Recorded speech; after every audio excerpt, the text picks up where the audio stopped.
Hi everyone, this is Beth Butler with Hope Unlimited, where we help overwhelmed professionals excel. And I want to take just a little bit of time to tell you today a tip about working well with your assistant, particularly with virtual assistants, but this works well with any type of assistants you have. In our collective, I have a philosophy that it's best to learn in layers and to slow but sure build the relationship with clients. In our unique model of retainers that people can use over the course of several months, we often work less than 5 hours a week for our clients, and some clients less than 2 hours a week. But there's very specific tasks that they have identified that they need help with, whether it be their blog, their email list, some other phone call follow-ups, you name it, different types of things that assistants would do.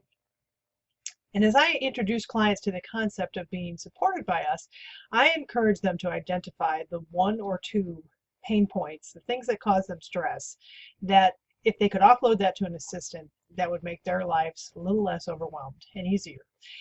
Sometimes people get overwhelmed just in the thought of bringing an assistant on board or bringing a virtual assisting team on board because they want to make sure they give them enough work or that they don't overwhelm them. And it's really something you can simplify by identifying one key thing that you want done. Now, you might feel like, well, if I only identify one key thing, why can't I just keep doing that myself? Well, it's just like a little mosquito bites bothering you, a mosquito flying around and you keep swatting at that thing. That one task can be an irritation and a distraction from what you're doing. So even identifying one task to get off your plate and simply give off to somebody else can give you some breathing space. And then once you build trust and camaraderie with your assistant, then you can just decide to add something else. And the benefit for the assistant is that he or she has time to learn your business and learn your cadence and your personality. There's always a rhythm with different clients that varies based on personality, based on their energy levels, and the way they do their work. So if you start with just one task at a time, it doesn't overwhelm either the assistant or you. And it won't take long if you start with a solid foundation. Say you want someone to just upload things for social media to your Facebook page on a regular basis so that posts are appearing regularly. We do that. That may be the one thing you need done, but it will take it off your mind that you don't have to take care of it. And the assistant will learn your business by seeing the types of things that are posted on your page. And then you'll have somebody that you've already developed a rapport with so that when the next task comes up and you think, well, maybe I'm ready to do some blogging and need some help with that, or maybe I'm ready to manage a database better, or maybe I'm ready to have somebody create some images for me, or to take my graphic design to the next level. We're the hub that you can find those resources for.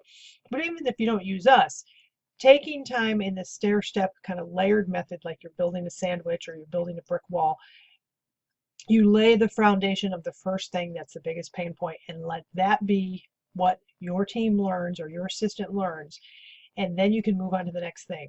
I highly encourage you not to rush into a relationship with an assistant with a list of 5, 10, or 15 things that you want to hand over, especially if you're using a virtual assistant. Virtual assistants are different from someone you might hire to work for you full-time or part-time. Obviously, if you hire somebody to work full-time or part-time, you're going to more quickly accelerate the number of tasks they're going to handle. They're going to be in your office, 4 to 8 hours a day. You, of course, want them to stay busy. But if you are bringing somebody in just to explore the idea of having an assistant and you're trying out a virtual assisting team, I highly encourage you identify one or two pain points, start with those, get the system going that works for the two of you, and then move on to the next thing over time. And you'll build a solid long-term relationship with your virtual assistants and or your in-person assistant. And you'll actually see the needle move forward in your work life if you're just willing to be patient in building that relationship. If you have any questions about virtual assisting and what it might do for you, I offer a free 30-minute consultation to anyone who's interested in knowing more about how a virtual assisting team can come alongside of you and be something that you might benefit from. There's no obligations, there's no fee for that.